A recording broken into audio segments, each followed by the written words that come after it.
أعوذ بالله من الشيطان الرجيم. بسم الله الرحمن بسم الرحيم. الله الرحمن الرحيم والعصر إن الإنسان لفي خسر إلا الذين آمنوا وعملوا الصالحات وتواصوا بالحق وتواصوا بالصبر. صدق الله العلي اعوذ باللہ من العظيم. الشیطان الرجیم بسم اللہ الرحمن الرحیم الحمد للہ رب العالمین وصلی اللہ علی محمد وآلہ الطاہرین اللہم صلی علی محمد وآل محمد وعجل فرجہم۔ کل ہم جس جگہ پہ دیکھ رہے تھے چیزوں کو وہ تھا یہ والا حصہ تشریح کلمات والا، اور اس میں اس کے بعد بسم اللہ الرحمن الرحیم کی بات شروع ہوتی ہے۔ تو کچھ پوائنٹس ایسے تھے جو میں چاہ رہا تھا کہ یہاں پہ میں ڈسکس کر لیتا ہوں آپ کے ساتھ، اس میں رہ گئے تھے۔ تفسیر آیات کی ہیڈنگ جہاں پہ آپ دیکھ رہے ہیں وہی تشریح کلمات پہ جہاں پہ ہم تھے نا، اس سے ذرا نیچے آئیے گا۔ ٹھیک ہے، یہ آپ اس پہ الکوثر کی بات کریں نا؟ الکوثر، بالکل، ٹھیک ہے، میں سامنے لے آؤں ذرا۔ جی جی جی بالکل۔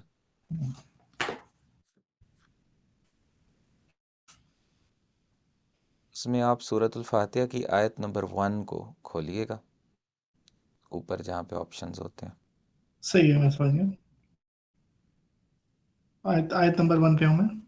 جی، اس میں آپ ذرا نیچے آ جائیے، ہاف سے بھی نیچے آ جائیے، وہاں پہ ایک ہیڈنگ ہے تفسیر آیات، تو بس اس کو آپ دیکھیے۔ یہاں سے ہم شروع کر رہے ہیں، بسم اللہ الرحمن الرحیم۔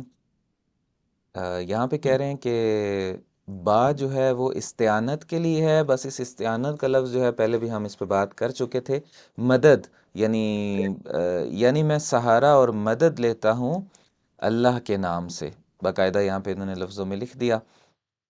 اب یہاں پہ ایک بہت خوبصورت انہوں نے ایک بحث چھیڑی ہے، میں چاہ رہا تھا کہ ہم پورا پیراگراف پڑھیں یہاں سے، بہت ٹھیک ہی ہے، خوبصورت بحث ہے، اور یہ بحث اور یہ چیز ڈسکس کرنے کے لیے ہمیں ممکن ہے کہ بہت سی ڈیٹیلز میں جانا پڑتا، اور جگہوں پہ یا اور طریقے سے بحث کرنی پڑتی، لیکن یہاں پہ یہ بحث خود انہوں نے جس انداز سے بیان کر دی ہے بہت خوبصورت ہے، تو میں چاہ رہا ہوں کہ ہم اسی سے استفادہ کر لیتے ہیں۔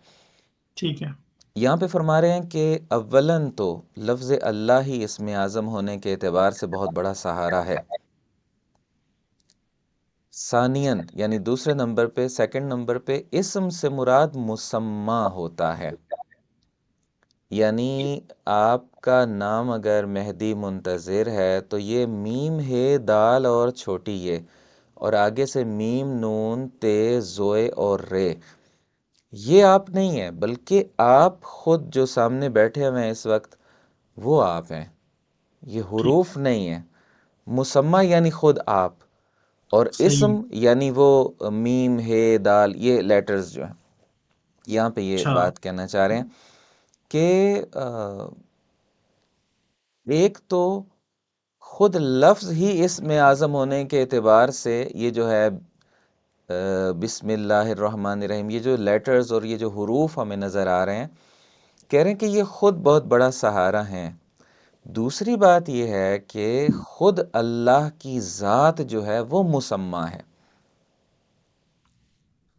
صحیح، اچھا، اب یہاں پہ کہہ رہے ہیں آگے سورۃ الاعلی کی پہلی آیت لے کے آ رہے ہیں، اعوذ باللہ من الشیطان الرجیم بسم اللہ الرحمن الرحیم، سبح اسم ربک، تسبیح کریں اپنے رب کے اسم کی، رب کے نام کی تسبیح کریں۔ اب ٹھیک یہاں ہے، پہ جو وضاحت کر رہے ہیں، وضاحت میں فرماتے ہیں کہ اس آیت کے اندر یا اس آیت میں نام خدا کی نہیں بلکہ ذات خدا کی تسبیح مراد ہے، صحیح، یہ مفسرین نے کہا ہے۔ اچھا، اس سے ایک رزلٹ لینا چاہ رہے ہیں، اسم کو ذات کے لیے استعمال کر رہے ہیں، یہاں پہ اسم جو ہے وہ لیٹرز اور حروف مراد نہیں ہے، خود ذات صحیح، پروردگار مراد ہے۔ یہ بات تھوڑی سی ایک بورنگ سی اور مشکل سی بات تھی، لیکن جب ہم اس پیراگراف کو شروع کریں گے، نیکسٹ پیراگراف کو، تو بات بہت خوبصورت سائڈ پہ جائے گی۔ اچھا اب اس کو ہم صحیح یہاں سے پڑھنا شروع کرتے ہیں کلمہ بکلمہ، بہت اہم تھا تو میں نے سوچا کہ ہم اس پورے پیراگراف کو ہے یہاں پہ پڑھیں گے۔ صحیح ہے یہاں پہ فرما رہے ہیں کہ قرآن کا ہر سورہ انسانیت کے لیے صحیفہ نجات ہے۔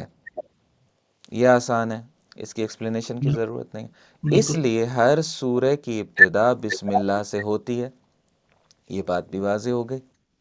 آگے کہہ رہے ہیں کہ اسم ذات کی ترجمانی کرتا ہے۔ اب اللہ کے جو نام رکھے گئے ہیں، جب کہا جائے گا رحمان تو اس کی ذات کی رحمت کی ترجمانی کر رہا ہے یہ لفظ۔ صحیح اگر ہے کہا جائے گا علیم تو یہ بتایا جائے گا کہ یہ ذات اس صفت کی حامل ہے، علم والی صفت کی۔ اگر کہا جائے گا کہ کریم تو اللہ کے کرم کی ترجمانی ہو رہی ہوگی اس میں۔ اگر کہا جائے گا اسی طریقے سے اللہ کے پتنی کتنے زیادہ جو ہیں وہ نام ہیں، اکثر جو اسماء حسنہ پڑھے جاتے ہیں بہت اچھے خوبصورت آواز میں، المالک اور جی جی جی قدوس السلام المہیمن وہ سارے۔ اسی طریقے سے آپ دیکھیے کہ وہاں پہ ہم جب شبہ قدر کے اندر پڑھتے ہیں یا ماہ مبارک رمضان کی پہلی رات کے اندر ہم پڑھتے ہیں اس کو ہم کہتے ہیں دعائے جوشن کبیر، تو 1000 مختلف انداز سے ہم اللہ تعالیٰ کو پکارتے ہیں۔ تو اب اس ساری چیز کو مد نظر رکھتے ہوئے ہم اس کو پڑھتے ہیں دوبارہ یہاں سے کہ اسم ذات کی ترجمانی کرتا ہے۔ اب یہ تو میں نے صفتیں بیان کی تھیں، اسم جو ہے وہ اللہ، یہ بھی اسی طریقے سے۔ اب آگے دیکھیں، کیونکہ اسم اگر قراردادی اور اعتباری ہو، یعنی ایسے ہی قرارداد اور اعتبار کیا ہوتی ہے کہ بچہ گھر میں پیدا ہوا ہے تو ہم خود سے جو اس کا نام رکھ لیں، اس کو کہتے ہیں قرارداد، اس کو کہتے ہیں اعتبار، یعنی خود ہی ہم نے ایک نام کنسیڈر کر لیا اور وہ نام رکھ دیا بچے کا اور رجسٹر بھی کروا دیا۔ اب یہ بچے کے ساتھ آسمان سے نازل تو نہیں ہوا ہے یا شکم مادر سے تو نہیں متولد ہوا ہے وہ اسم کہ یہ نام اس بچے کا ہونا چاہیے۔ یہاں پہ ہم جتنے بھی نام رکھتے ہیں، گلیوں کے نام ہیں، شہروں کے نام ہیں، ملکوں کے نام ہیں، انسانوں کے نام ہیں، کمپنیز کے نام ہیں، یہ سارے کے سارے اسی کو کہتے ہیں قرارداد، اسی کو کہتے ہیں اعتبار۔ اچھا یہ دونوں ایک ہی چیز ہے ہاں یہ ایک ہی چیز ہے۔ ٹھیک ہے یہ لفظ قرارداد اور اعتبار کے لیے میں نے یہ ساری ایگزامپلز دے دی کہ ہم خود جو چیز طے کر لیتے ہیں، ہم یہ طے نہیں کر سکتے ہیں کہ سورج کب چمکے گا، کس ٹائم پہ طلوع ہوگا، یہ کائنات کا نظام خود سے چل رہا ہے، ہمارے اختیار میں نہیں ہے، بس یہ قراردادی اور اعتباری نہیں ہو سکتا ہے۔ لیکن کچھ چیزیں تو ہم خود سے سائن کر سکتے ہیں نا، ایگریمنٹس، یہ سارے کے سارے ایگریمنٹس جو ہوتے ہیں یہ قراردادیں ہوتی ہیں، یہ اعتبارات ہوتے ہیں جو سوسائٹی کو چلانے کے لیے ہم استعمال کرتے ہیں۔ تو یہ جو نام ہیں بہت سے، یہ ایسے ہی قراردادی اور اعتباری ہوتے ہیں، جیسے ایگریمنٹس ہم سائن کرتے ہیں اپنی چوائس سے۔ یہ ایک صحیح بات ہو گئی۔ اچھا، مختلف نام جو ہیں وہ خود سے ہم چن سکتے ہیں، لیکن اگر وہ تکوینی ہوں، تکوینی جیسے میں نے سورج کی مثال دی تھی، ہم وہاں پہ تو کوئی چینجنگ نہیں کر سکتے ہیں، سورج اپنے ٹائم پہ آئے گا، ادھر سے آئے گا ادھر جائے گا، اور ٹھیک ہے یہ سارا کچھ تو کائنات کا اللہ تعالیٰ کے حکم سے ہو رہا ہے۔ اس کو کہتے ہیں تکوین، لفظ کائنات بھی اسی سے ہے۔ اچھا اچھا ٹھیک ہے اچھا، اگر تکوینی ہو تو اس مقصد کے لیے مخصوص ذات کا انتخاب کیا جاتا ہے۔ اب اللہ تعالیٰ کو ریپرزینٹ کرنا ہے تو ایک دفعہ اللہ تعالیٰ نے اپنا نام رکھ دیا اللہ، ایک دفعہ اپنی صفت بیان کر دی رحمان، کچھ کہتے ہیں یہ رحمان صفت نہیں بلکہ نام ہے، رحمان، اچھا الرحمن علی العرش استوى مثلا۔ صحیح ہے ایک دفعہ یہ ہے کہ اللہ تعالیٰ ذات کو ریپرزینٹ کرنا چاہتا ہے، کوئی مظہر بنائے گا اپنی صفات کا، صفات کو یا اسماء کو ریپرزینٹ کرنا چاہتا ہے کسی ذات کے ذریعے سے، ایک دفعہ لفظوں کے ذریعے سے کرنا چاہتا ہے، ایک دفعہ ذات کے ذریعے سے کرنا چاہتا ہے، دونوں کو نام کہتے ہیں۔ یعنی اللہ تعالیٰ اپنے آپ کو ریپرزینٹ کرنا چاہ رہا ہے ہمارے سامنے، اگر وہ اپنے لیے کوئی لفظ بنائے گا تو وہ تو لفظ ہے، قرآن مجید میں بھی ہوں گے، احادیث بھی ہمیں بتائیں گی، دعائے جوشن کبیر میں بھی وہ لفظ ہوں گے۔ ایک دفعہ اللہ تعالیٰ اپنی صفات اور اسماء کے لیے، ان کو ریپرزینٹ کرنے کے لیے کوئی ذات بنانا چاہتا ہے، تو یہ بھی ہو سکتا ہے کہ اپنا اسم بنائے لیکن وہ اسم کسی ذات کی صورت میں ہو، لفظوں کی صورت میں نہ ہو۔ یہ دو چیزیں پاسبل ہیں۔ اب یہ اچھا آگے اس کی امپلیمنٹیشن بڑی خوبصورت ہونے جا رہی ہے، جس کے لیے میں نے ساری بات چھڑی۔ یہاں سے آپ دیکھیں اسی پیراگراف کو، الفاظ کی شکل میں اسم اعظم بسم اللہ ہے۔ پس اگر اللہ کا اسم اعظم ہم لفظوں میں، لیٹرز میں، حروف میں دیکھنا چاہتے ہیں، ورڈز کی صورت میں دیکھنا چاہتے ہیں تو وہ بسم اللہ ہے، اور اچھا اگر کسی ذات کی شکل میں اسم اعظم دیکھنا چاہتے ہیں تو وہ محمد مصطفیٰ صلی اللہ علیہ وآلہ وسلم کی ذات اقدس ہے۔ اللہم صلی علی محمد وآل محمد وعجل یہ تو فرجہم۔ بڑی انٹرسٹنگ بات ہے۔ تو بہت اس میں انٹرسٹنگ بات ہے، بالکل۔ اب آپ ذرا شیئر کیجئے، پھر ہم آگے بڑھائیں گے۔ میں اس میں ذرا سی ایک چیز میں ذرا وہ پتہ کرنا چاہ رہا تھا، تو جی اس جی میں اعظم جیسا ہم سنتے آئے ہیں، اس میں اعظم کوئی ایسا اللہ تعالیٰ کا نام ہے جو میری یعنی کہ جو ذہن میں آتا ہے کہ کوئی نام ہے جو ہمیں نہیں پتا، لیکن اس میں ظاہر ہے بڑی طاقت ہے، اور وہ ظاہر ہے ائمہ کو اور انبیاء کو وہ نام پتا ہے۔ تو یعنی لیکن یہاں سے لگ رہا ہے کہ شاید اس میں اعظم یعنی کہ کوئی ورڈ کوئی لفظوں میں نہیں ہے بلکہ کچھ اور ہے۔ ہاں، لفظوں میں بھی ہے، ذات میں بھی ہے، دونوں میں ہے۔ جی یہاں اچھا سے یہ بات سمجھ میں آ رہی ہے۔ لفظوں جی میں اگر ہم نے ڈھونڈنا ہے تو ہمیں بسم اللہ الرحمن الرحیم کو دیکھنا ہوگا، اور دیگر اسماء اللہ کے قریب جانا ہوگا کہ شاید ان میں سے کوئی اسم اعظم ہو، کیونکہ ہم نے روایت پڑھی تھی کہ بسم اللہ کے اتنا قریب ہے، ابھی نیچے آ جی رہی ہے لیکن کل ہم نے پڑھ لی تھی کہ جی جیسے جی آنکھ کا یہ جو کرنیہ ہوتا ہے جس سے ہم جی دیکھتے ہیں، اور یہ اس کی جو سفیدی ہوتی ہے، جی یہ بالکل ایک دوسرے کے ساتھ ہیں، کوئی فاصلہ نہیں ہے۔ تو بالکل اور ذات میں اگر ڈھونڈنا چاہتے ہیں کہ بالکل جو اللہ کا اسم اعظم ہو، تو حضرت محمد مصطفیٰ صلی اللہ علیہ وآلہ وسلم کی ذات ہے۔ اچھا، ایک اور بڑی انٹرسٹنگ یہاں پہ بات ایڈ ہو جاتی ہے جو یہاں پہ نہیں ہے لیکن وہ شامل ہو جاتی ہے، کہ رسول اللہ صلی اللہ علیہ وآلہ وسلم ہی کا نور پہلے تشکیل پایا تھا۔ یہ بات یہاں پہ آ رہی ہے، اس کو ہم ابھی پڑھتے ہیں، اچھا اچھا بلکہ اس کو پہلے پڑھ لیتے ہیں، پھر یہ میں اگلی بات جو کہنے لگا تھا پھر عرض کرتا ہوں آپ سے۔ لہٰذا سے دیکھیے گا ذرا اپنے پاس، صحیح ہے لہٰذا اللہ تعالیٰ نے جس طرح اپنی تشریعی و تدوینی کتاب، تدوینی وہی جو کمپائل کی گئی ہے، تشریعی کتاب ہے، شریعت جس کے اندر نازل ہوئی ہے، تشریعی و تدوینی کتاب قرآن کو بسم اللہ سے شروع کیا ہے، اپنے اسم اعظم سے شروع کیا ہے، تدوینی کتاب کو، تشریعی کتاب کو، اسی طرح اپنی تکوینی کتاب کائنات، تکوینی کتاب یہ پوری کائنات ہے نا اللہ کی، صحیح ہے اس صحیح ہے، کی اس کی ابتدا رسول صلی ذات اللہ محمد صلی اللہ علیہ وآلہ وسلم سے کی ہے۔ یہ وہ بہت پوائنٹ تھا جہاں پہ میں لانا چاہ رہا تھا، اور میں نے چاہا کہ اس پورے پیراگراف کو ہم پڑھیں۔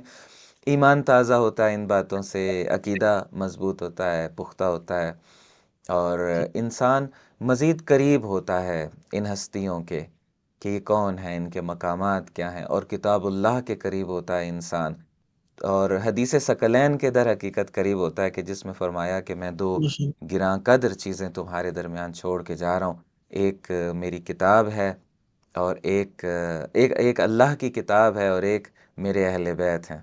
اللہ کی کتاب کی بھی ابتدا بسم اللہ سے ہو رہی ہے، اور اسم خدا سے ہو رہی ہے۔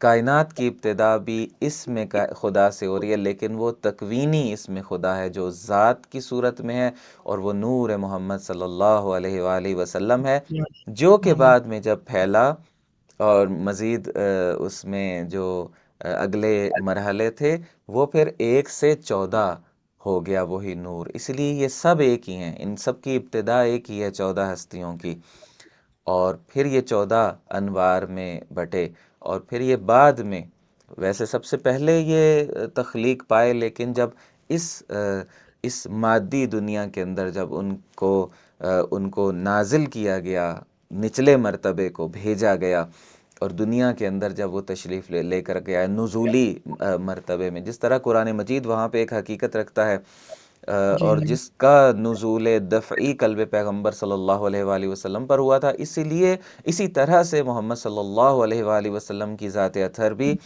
اگرچہ انبیاء کے استاد ہیں، انبیاء سے پہلے ہیں، لیکن انبیاء کے بعد میں آخر میں آخری نبی بن کے ختم نبوت لے کر تشریف لے کر کے آئے، کہ اب وہ نبوت کا پیغام نبوت کے سب سے بڑے استاد کے ذریعے سے، استاد بشریت کے ذریعے سے بھی، استاد انبیاء کے ذریعے سے بھی آخری پیغام آ جائے گا۔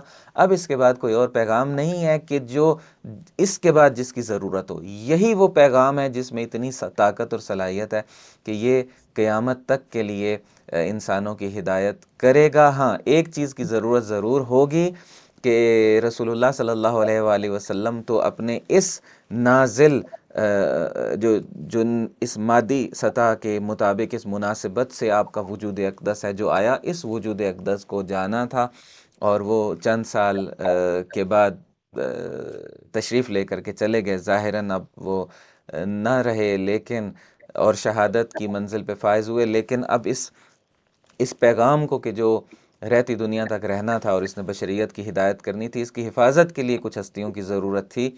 اس لیے وہ پیغام اور اس کے محافظ، وہ پیغام اور اس کے شارح، وہ پیغام اور اس کے مفسر، یہ دو چیزیں چھوڑ کے چلے گئے۔ ایک کو کہا قرآن اور ایک کو کہا اطرت یا اہل بیت۔ یہ ہے حدیث ثقلین، یہی ہے ہماری اصل و اساس، اور انہی تعلیمات سے ہم نے متمسک رہنا ہے تاکہ ہم انہی تعلیمات کے ذریعے سے اپنی زندگی کو سمجھیں، کیا ہے، کہاں آئے ہیں، کہاں جانا ہے، کس نے بھیجا ہے، کیوں آئے ہیں، وہاں جا کے کیا جواب دینا ہے، تاکہ ابھی سے اس کے مطابق ہم وہی کام کریں جس کام کے لیے بھیجے گئے ہیں۔ تو یہ سارا کچھ قرآن مجید پڑھنے کا مقصد، مجلس اعظام میں جانے کا مقصد، اہل بیت سے محبت کا مقصد، اور سیرت و تفسیر و حدیث و ان چیزوں کو پڑھنے کا، دین کو پڑھنے کا مقصد سارے کا سارا یہی ہے کہ ان ساری بنیادی چیزوں کو ہم سمجھیں۔ اور اسی حوالے سے البیان کے جملے لے کر کے آ رہے ہیں۔ البیان جو کتاب ہے تفسیر کی، اس میں فرما رہے ہیں کہ میں ترجمہ ہی پڑھ دیتا ہوں یہاں پہ، کہ اللہ تعالیٰ نے اپنی تدوینی کتاب کی ابتدا اپنے نام سے کی، جیسا کہ اس نے اپنی تکوینی کتاب کی ابتدا اپنے کامل اسم سے کی۔ یعنی صحیح۔ کیا؟ چنانچہ تمام مخلوقات سے پہلے حقیقت اور نور محمدی صلی اللہ علیہ وآلہ وسلم کو خلق کیا۔ اور اب ٹھیک۔ آگے اگر ہم بڑھ جائیں الرحمن الرحیم پہ، اگر کوئی سوال یہاں تک ہے تو آپ ضرور ڈسکس کیجئے، پھر آگے نہیں، بڑھتے ہیں۔ جب میں پہلے پڑھا تھا مجھے سمجھ نہیں آیا تھا، تو میں اتنا اس کے ڈیٹیل میں نہیں جا سکتا تھا۔ یہ آپ نے کافی اچھا اس کا مجھے سمجھا دیا، اب مجھے سب اصل واقعی میں بڑی یہ بات بہت سے ہمارے معارف کے لیے ہمارے کام آئے گی، بیس بن جائے جی گی۔ اور ایک میں یہاں پہ اور پوائنٹ کہوں گا، آپ کی خدمت میں عرض کروں گا کہ ہمارا جو ذہن ہے، اس کی جو عمارت ہے، اس کو ایک ترتیب سے ہونا چاہیے۔ گھر ایک نقشے کے مطابق بناتے ہیں نا ہم لوگ۔ ہم جب بھی بالکل کوئی بلڈنگ تعمیر کرتے ہیں، کنسٹرکشن کرتے ہیں، تو انجینئرز کے ذریعے سے اس کا ایک نقشہ بناتے ہیں، اور اس نقشے کے مطابق ہم ایک ایک چیز بناتے ہیں۔ اگر ایسے ہی سارا میٹیریل لا کے رکھ دیا جائے، اینٹیں، سیمنٹ اور سریا اور لوہے کی چیزیں، ہر چیز ساری ایک جگہ پہ لا کے رکھ دی جائے، سارے کا سارا وہی میٹیریل ہے کہ جس سے پوری بلڈنگ بن سکتی ہے، لیکن نقشہ نہیں ہے اس میں۔ اب وہ ایک ڈھیر تو ہے، وہاں سے ہم کچھ نہ کچھ چیزوں کا فائدہ بھی لے لیں گے، کبھی کوئی اینٹ ضرورت ہوگی تو ہم اٹھا لیں گے، وہاں سے استعمال کر لیں گے، کبھی لوہے کی کسی چیز کی ضرورت پڑے گی تو وہاں سے ہم اٹھا لیں گے، لیکن ہم زندگی نہیں اس کے اندر گزار سکتے جس طرح سے ہمیں زندگی گزارنی چاہیے۔ الگ سے خیمہ لگانا پڑے گا ہمیں اسی ڈھیر کے ساتھ۔ میٹیریل سارا ہے ہمارے پاس، لیکن ہمیں رہنے کے لیے الگ سے ایک خیمہ جو ہے وہ لگانا پڑے گا۔ آندھیاں جو ہیں وہ اس کو کبھی ادھر اڑائیں گی، کبھی ادھر اڑائیں گی، کبھی بارشوں کا سامنا کرنا پڑے گا، لیکن اگر ہم اسی کو ایک نقشے کے مطابق میٹیریل کو لگاتے چلے جائیں، ٹھیک ہے تھوڑا ٹائم لگ جائے گا اس میٹیریل کو ایک ترتیب سے نقشے کے مطابق بنانے میں، لیکن اس میں اپنے اپنے الگ الگ کمرے بنیں گے، اس میں لابیز بنیں گی، اس کے اندر جو ہے وہ کچن، ڈائننگ، ہر چیز اس میں بنے گی، مہمانوں کو کہاں پہ بٹھانا ہے، خود کہاں پہ رہنا ہے۔ اسی طریقے سے ہمارا مائنڈ اور ذہن ہے، ہمارے ذہن کی بلڈنگ کے اندر بھی یہی افکار میٹیریل ہیں۔ ان افکار کو ایسے ہی لا کے رکھ دیں، ایک ڈھیر لگ جائے، اور جب زندگی گزارنے کا ٹائم آئے تو ہمیں عارضی سے خیمے لگانے پڑیں، ٹینٹس میں رہنا پڑے، یا نہیں، انہی میٹیریلز کو شروع سے ہی ایک نقشے کے مطابق جوڑنا شروع کریں تاکہ ایک بلڈنگ بنے اور ہماری زندگی اس فضا کے اندر گزر سکے۔ کہ جس کے اندر پھر ہم چوروں سے بھی بچ سکیں، ہم حیوانات سے، درندوں سے بھی بچ سکیں، بارش آندھی سے بھی بچ سکیں، مہمانوں کو بھی بٹھا سکیں اور ایک بہترین زندگی گزار سکیں، اور زندگی آگے بڑھے، ہماری نسلیں وہاں پہ تربیت پائیں۔ افکار اسی طریقے سے ہیں، بمبارڈمنٹ ہو رہی ہے ابھی تو انفارمیشن کی۔ پہلے تو یہ تھا نا کہ کوئی بندہ کوئی کتاب پڑھ لیتا تھا تو پڑھ لیتا تھا، یا صحیح رات 9 بجے مثلا خبریں سن لی، یا صبح میں خبریں سن لی کسی ٹائم، یا باہر نکلے تو کسی سے کچھ سننے کو مل گیا، تو اس میں بھی بہت انفارمیشن مل رہی ہوتی تھی ڈیلی۔ لیکن ابھی اور اس 10 سال پیچھے چلے جائیں، 15 سال، تو کوئی کمپیریزن ہی نہیں ہے، اتنی انفارمیشن زیادہ ہو گئی ہے۔ جیسے ہی آپ فون کھولیں گے، میسیجز ہیں، واٹس ایپ ہے، فیس بک پہ چلے جائیں گے ہم لوگ، یا یوٹیوب پہ چلے جائیں گے، یا ہم کوئی اور ایپ کھول لیں گے، تو مسلسل انفارمیشن آ رہی ہے۔ اگر ہمارے پاس نقشہ نہیں ہوگا اپنی بلڈنگ کو، چونکہ یہ بلڈنگ ایسی ہے کہ جس کے فلورز میں اضافہ ہوتا جائے گا، یہ اینڈ لیس ایک بلڈنگ ہے، یہ جو صحیح بات. ارتقاء کا سفر ہے ہمارا، ہمارے ذہن کی جو فکری عمارت ہے، یہ ایک اینڈ لیس سفر ہے، تو اس میں اضافہ مسلسل ہوگا اور ہوتا رہتا ہے۔ ہمارے پاس اگر نقشہ ہوگا تو اس کے مطابق ہم دیکھیں گے کہ کون سا میٹیریل ہمارے کام کا ہے، وہ لیں گے، باقی کو ہم نہیں آنے دیں گے، ایسے ڈھیر لگ جائے گا، ورنہ ہمارا اپنا وہ رستہ روک دے گا، ہم گھر کے اندر نہیں جا سکیں گے، گیٹ کے اندر سارا میٹیریل ہوگا، ہم اندر نہیں جا سکیں گے، ضرورت کے ٹائم پہ ہمیں کوئی کام کی چیز نہیں ملے گی۔ کون سا میٹیریل لینا ہے، کون سا نہیں لینا ہے، یہ بھی ہم ڈیسائیڈ کریں گے اگر ہمارے پاس پورا نقشہ ہے اور ہمارے پاس پوری انفارمیشن ہے۔ اور جو میٹیریل ہے، کون سی چیز کہاں لگانی ہے، دیوار کی جگہ دیوار بنے گی، دروازہ وہاں نہیں آئے گا، دروازے کی جگہ کھڑکی نہیں لگے گی، دروازے کی جگہ دیوار نہیں بنے گی، چھت کی جگہ پہ ہی رہے گی، ہر چیز اپنی جگہ پہ رہے گی۔ نظام فکری اس کو کہتے ہیں۔ صحیح یہاں پہ صحیح. میں لانا چاہ رہا تھا اس لفظ پہ، یہ ساری ایگزامپل دے کے۔ جی ابھی آپ کچھ کہیے، پھر میں یہ نہیں نام نہیں، جو بھی لیا ہے اس کی بس مزید ایکسپلینیشن مجھے کرتا ہوں۔ یہ مثال آپ کی بہت اچھی لگی، بہت ہی میں بھی سلامت رہیں۔ اس سے کچھ عرصے پہلے میں اس بارے میں جو سوچ رہا تھا، تو میرا اسی طرح تھوڑا جو خیال تھا وہ یہ کہ جو فاؤنڈیشنز ہیں ہماری میں، ہماری شیعت میں فاؤنڈیشنز صحیح ہیں۔ اب کچھ لوگوں کا لیول ایسے جیسے جیسے ان کا علم بڑھتا جاتا ہے، ان کا لیول اوپر بڑھتا جاتا ہے، لیکن ایٹ لیسٹ ہماری جو فاؤنڈیشنز ہیں وہ اپنی جگہ پر ہیں۔ یہ آئی واز انیشل تھاٹ تھا. الحمدللہ الحمدللہ آپ اپنی بات الحمد۔ مکمل کریں، ماشاءاللہ. اچھا، میں یہاں پہ ایک بات اس کو آگے بڑھا کے مکمل کر لوں کہ اس کے لیے میں نے ایک لفظ استعمال کیا تھا، نظام فکری، ایک پورا سسٹم آف تھاٹ، یا جس کو ہم کہتے ہیں اسکول آف تھاٹ۔ صحیح ہے. اچھا، یہ جو system of thought, school of thought ہے، اس کو ذرا ہم اپنی اصطلاحوں میں اگر آ جائیں، عربی، فارسی، اردو کی اصطلاحوں میں، فکر کا لفظ تو ہمارے یہاں استعمال ہوتا ہے، وہی تھاٹ، وہی تھنکنگ، وہی جو ہمارا ایک مائنڈ سیٹ بنا ہوا ہوتا ہے۔ ایک ہوتا ہے نظم فکری، یعنی ہم نقشے کے مطابق جو بھی کام شروع کریں، آگے بڑھیں، جو بھی انفارمیشن لے رہے ہوں نقشے کے مطابق لے رہے ہوں۔ دوسری چیز، نقشے کے مطابق لیتے لیتے بالآخر ہمارا ایک فلور تو بن ہی جائے گا نا، تو اس کو کہیں گے نظام فکری۔ اور اگر ہمارے فلورز میں اضافہ ہوتا جائے گا، بلڈنگ بڑی ہوتی جا رہی ہے، ہمارے پاس توحید کی ایک بلڈنگ ہے، امامت کی ایک بلڈنگ ہے، نبوت کی، پھر امامت کی ایک بلڈنگ ہے، پھر اس کے بعد فقہی احکامات کی جگہ آ جاتی ہے، اس میں کون سے احکامات کہاں پہ ہیں، ہر چیز اپنی اپنی جگہ پہ فلورز بنتے چلے جا رہے ہیں، یعنی یہ مختلف نظام ہائے فکری مل کے ایک منظومہ فکری بناتے ہیں، ایک پوری ہماری بڑی عمارت تعمیر ہوتی ہے۔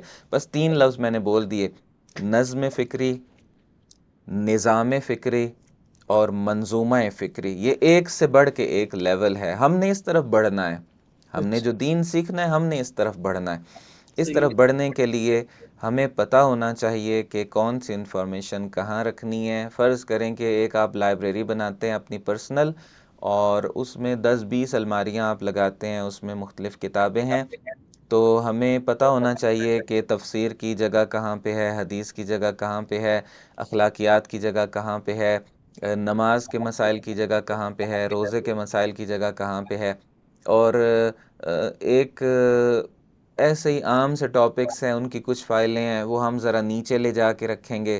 ہم ایسا نہیں کریں گے کہ جو بے مقصد ٹاپکس ہیں اس کو ہم تفسیر کی جگہ لا کے رکھ دیں. ہم تفسیر کو کہیں نیچے آخر میں لے جا کے نہیں رکھیں گے، ہر چیز کو اس کی جگہ پہ رکھیں گے. ذہن بھی اسی طریقے سے ہے. ہمارے معاشرے کے اندر جو مسائل پیدا ہو رہے ہیں، جو پرابلمز پیش آ رہی ہیں، وہ یہ ہیں کہ جو اہم باتیں تھیں ہماری ذہن کی الماریوں کے اندر، جن کو بڑی جگہ ملنی چاہیے تھی، جن کو اوپر ہونا چاہیے تھا، جن کتابوں کو، ان کو ہم نے جو ہے بالکل بھلا دیا ہے، الماریوں میں رکھا ہی نہیں ہے. ابھی تو کارٹنز کے اندر پیکنگ میں ہے، اور الماریوں کو بھر دیا ہے ایسی الٹی سیدھی فائلوں کے ساتھ. لڑائی ہے، جھگڑا ہے، کسی ذاکر نے یہ کہہ دیا تو فلاں خطیب نے یہ کہہ دیا، تو اب میں ان کی مجلس میں نہیں جاؤں گا، میں ان کے ہاں نہیں جاؤں گا، میں ان رشتہ داروں سے ناراض ہوں، ان کی شادی ہو رہی ہے میں وہاں پہ نہیں جاؤں گا. ایسے مسائل، لڑائی جھگڑوں والے، ان کی فائلز کو ہم نے اتنا بڑھایا کہ وہ ساری الماریاں تو ان چیزوں سے بھر دی معاشرے نے. جو کام کی چیزیں تھیں وہ سائڈ پہ چلی گئیں. اگر ہمارے پاس نقشہ ہوگا تو ہمیں پتہ ہوگا کہ کس کی اہمیت کتنی ہے، اور پھر اسی جگہ پہ ہی اس کو رکھیں گے. اور بہت سی چیزیں ایسی ہیں جو ہماری لائبریریز سے ہم اٹھا کے پھینک دیں گے، کباڑ میں پھینک دیں گے، کچرے والے کو دے دیں گے. اس کی جگہ پہ ہم الہی تعلیمات کو لے کے آئیں گے، قرآن و حدیث کو لے کے آئیں گے، اور ان سے نکلنے والے سسٹمز کو لے کے آئیں گے. یہ وہ چیز تھی جو میں عرض کرنا چاہ رہا تھا. یہ ساری چیز کیوں عرض کی؟ ایک تو جنرلی ہمیں اس چیز کی ضرورت ہے، دوسرا اس لیے بھی عرض کی کہ ابھی یہ جو ہم ٹاپک پڑھ رہے تھے نا، یہ ابتدا کی بات ہو رہی ہے. ایک قرآن کی ابتدا کی بات ہو رہی ہے، ایک کائنات کی ابتدا کی بات ہو رہی ہے، اور وہ اسم اللہ ہے جس سے ابتدا ہو رہی ہے. قرآن مجید کھول کے دیکھیں گے تو بسم اللہ الرحمن الرحیم سے ابتدا ہو رہی ہے. کائنات کی کتاب کھول کے دیکھیں گے تو نور محمدی صلی اللہ علیہ وآلہ وسلم سے ابتدا ہو رہی ہے. ہمیں پتہ چلے گا کہ قرآن کی جگہ کیا ہونی چاہیے ہمارے نزدیک، اور نبی گرامی اسلام صلی اللہ علیہ وآلہ وسلم کہ جن کے اہل بیت ان سے جدا نہیں ہیں. یعنی جب بھی ہم کہیں گے نبی گرامی اسلام صلی اللہ علیہ وآلہ وسلم، تو مراد نبی گرامی اسلام صلی اللہ علیہ وآلہ وسلم بھی ہیں، اور 14 کی 14 ہستیاں مراد ہیں، قرآن اور اہل بیت. ان کی جگہ کیا ہونی چاہیے، اس کے مطابق پھر ہم اہمیت بھی دیں گے اور آگے بھی بڑھیں گے. یہاں تک آپ کچھ کہنا چاہیں تو ضرور کہیں. اگر نہیں بات کو آگے بڑھانے کا وقت ہو تو میرے پاس تھوڑا سا اور ہے ٹائم، میں تھوڑا سا نہیں اس نہیں، کو آگے بڑھا آپ کی سکتا ہوں. باتیں اتنی آپ اچھی اپنا چلتی ہیں، ٹائم تھوڑا سا دیکھیے، مجھے آگے بتائیے. آگے تھوڑا سا اور چلاتے ہیں. آگے چلاتے ہیں، ٹھیک ہے. ایک صلوات پڑھتے ہیں مل کے. اللہم صلی علی محمد و آل محمد وعجل فرجہم. یہاں پہ ہم پہنچ گئے بسم اللہ کے اس حصے میں، الرحمن الرحیم. یہاں پہ کہتے ہیں کہ قرآن کی ابتدا ذکر رحمت سے ہو رہی ہے. اب یہاں پہ پھر ایک بہت خوبصورت بات ہو رہی ہے. قرآن مجید کی ابتدا بسم اللہ سے ہو رہی ہے، اور بسم اللہ کے اندر رحمت کا ذکر آ گیا ہے. اور یہاں پہ خود قرآن بھی اللہ کی عظیم رحمت ہے. ایک تو ابتدا اس قرآن کی رحمت سے ہو رہی ہے، بسم اللہ الرحمن الرحیم. رحمان اور رحیم کہہ دیا تو رحمت کے روٹ ورڈ سے ہے، رے اور میم سے ہے. اسی طرح خود جس کی ابتدا ہو رہی ہے وہ پوری کی پوری کتاب وہ خود رحمت ہے. سورہ بنی اسرائیل یا سورہ اسراء جس کو کہتے ہیں، یہاں پہ جو آپ نے کھولا ہوا ہے بلاغ القرآن، یہاں بریکٹ کے اندر، آیت کے بعد بریکٹ کے اندر 17 لکھا ہوا ہے، پھر اسراء لکھا ہوا ہے، اس کے بعد 82 لکھا ہوا ہے، پھر بریکٹ بند ہو رہی ہے. کیا مطلب ہے؟ 17 نمبر سورہ ہے. سورہ اسراء کا نمبر 17 ہے. اسراء کا دوسرا نام بنی اسرائیل بھی ہے، ایک اور بھی نام ہے اس سورہ کا. اور یہ جو آگے کالنز کے بعد ہے 82، یعنی آیت نمبر 82 مراد ہے یہاں پہ. تو اس طرح سے ایڈریسز جو ہیں ہم اس کو سمجھتے جائیں گے. اب آیت کو پڑھتے ہیں. بسم اللہ الرحمن الرحیم.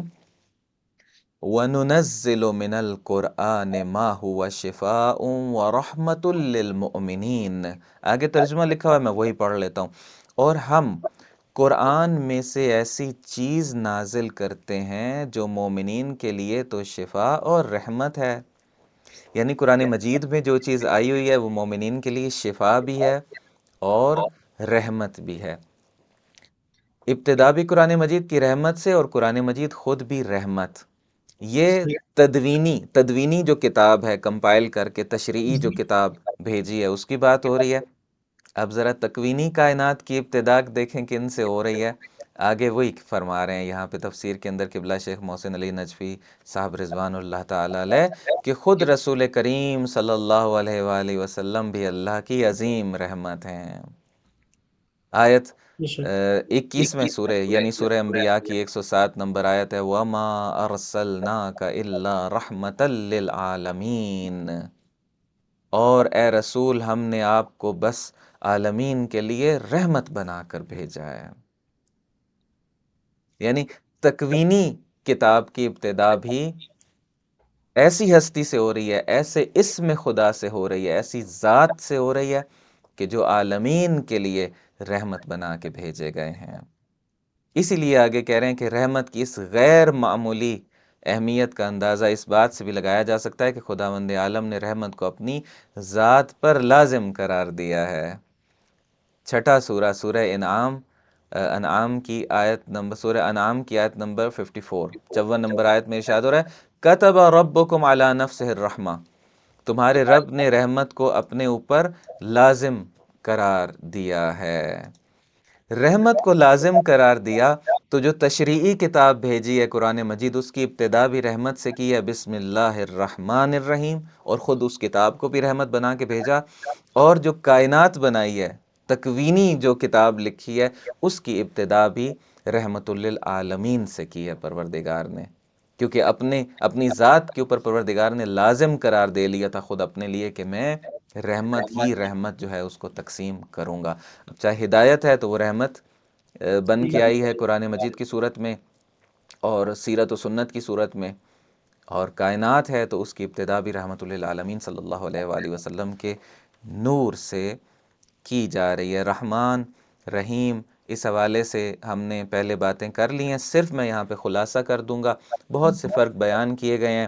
رحمان صیغہ مبالغہ ہے، صیغہ ہم نے کل پڑھا تھا کس کو کہتے ہیں کہ ایک ہی روٹ ورڈ سے جو مختلف لفظ نکلتے ہیں ایک ہی فیملی کے، وہ الگ الگ صیغے ہوتے ہیں، کوئی اس میں فاعل ہوتا ہے، کوئی اس میں مفعول ہوتا ہے، کوئی صفت مشبہہ ہوتی ہے، اور مختلف اس طریقے کی چیزیں ہوتی ہیں۔ تو رحمان صیغہ مبالغہ ہے جس میں بہت زیادہ کسی چیز کا معنی ہوتا ہے۔ اللہ کے لیے تو یہ مبالغہ نہیں ہوتا ہے، اللہ کی ذات جو ہے ان لفظوں سے بھی جو ہے وہ ہم ان لفظوں سے اس کی حقیقت اور کون اور گہرائی تک نہیں پہنچ سکتے ہیں، ویسے عام لوگوں کے لیے جو استعمال ہوتا ہے یہاں پہ اس کو مبالغہ کا صیغہ کہتے ہیں، یعنی بہت زیادہ رحمت مراد ہے۔ اور رحیم میں دوام پایا جاتا ہے، ہمیشگی پائی جاتی ہے، یعنی اس کی ذات سے جدا نہیں ہوتی ہے۔ خود رحیم کی کنسٹرکشن بتا رہی ہے، اس صیغے کا جو سانچہ ہے وہ بتا رہا ہے کہ اس میں دوام ہے، دوام یعنی دائمی ہونا، ہمیشگی ہونا، ہمیشہ رہنا کسی چیز کا۔ تو اس طرح کی اگر ہمیں عربی کی یہ چھوٹی چھوٹی باریکیاں اگر معلوم ہوتی جائیں گی تو ہمیں یہ معانی سمجھنے میں بہت بہت آسانی ہوگی۔ اب ہم خالی لفظ رحیم کے روٹ ورڈ رے ہے میم کا معنی نہیں کریں گے فقط، ساتھ کے ساتھ اس شکل اور اس سانچے کا معنی بھی کریں گے کہ جو خود بتا رہا ہے کہ یہاں رحمت سے مراد دائمی رحمت مراد ہے۔ رحمان کا سانچہ بتا رہا ہے کہ رے ہے میم کا روٹ ورڈ اس سانچے میں آ گیا ہے تو اس سے مراد بہت زیادہ رحمت مراد ہے، چونکہ مبالغہ کا سانچہ اور صیغہ۔ یہ ایک بات تھی۔ اور رحمت جو ہے وہ مومن، کافر، منافق، رحمانیت سب کے لیے ہے، لیکن رحیمیت مومنین کے ساتھ خاص ہے، تو یہ بھی اس کا معنی پہلے ہم نے دیکھ لیا تھا۔ یہاں پہ ہی ہم اس کو روکتے ہیں۔ یہ احادیث جو ہیں ہم نے جو نیچے آ رہی ہیں، احادیث ایک ہیڈنگ ہے، آپ تھوڑا سا نیچے آئیں گے تو 2 احادیث ہیں جو اسم اعظم اور بسم اللہ کے قریب ہونے کے بارے میں، یہ ہم نے کل پڑھ لی تھیں، اور آخر میں یہاں پہ اہم پوائنٹس جو ہیں وہ بیان کر رہے ہیں۔ فرماتے ہیں کہ ہر کام کی ابتدا، کل ہم نے بڑی ڈیٹیل سے اس پہ بات کی تھی، اور آپ نے اور میں نے، اور یہ ریکارڈنگ بھی ہو رہی ہے، تو اگر کل کو کوئی اور بھی سنتا ہے تو ہم نے کوشش یہ کرنی ہے، چونکہ قرآن مجید بڑی پریکٹیکل کتاب ہے، دینی تعلیمات بہت پریکٹیکل ہیں، تو کیوں نہ ہم آغاز اسی سے کریں۔ اللہ تعالیٰ اپنی کتاب کا آغاز بسم اللہ سے کر رہا ہے، اپنے اسم سے کر رہا ہے، ہم بھی اپنے ہر کام کا آغاز اللہ کے نام سے کریں اور بسم اللہ سے کریں، تو کتنا ہی خوبصورت ہو جائے گا۔ اور اگر بسم اللہ کے ساتھ ساتھ ذات پیغمبر صلی اللہ علیہ وآلہ وسلم اور ان کے اہل بیت کے ساتھ توسل بھی ہمارے مد نظر رہے، تو تشریعی اور تکوینی دونوں آغاز جو ہیں ان کو ہم ایک ساتھ جمع کر لیں گے تو ہماری زندگی میں پھر کتنی، ہر کام میں کتنی برکتیں آئیں گی، ہر کام کتنا اچھا ہوگا، کتنی اس میں ایکوریسی، کتنی پرفیکشن، کتنا اس کا نتیجہ خیز ہونا جو ہے وہ اس کی انشورنس ہوتی جائے گی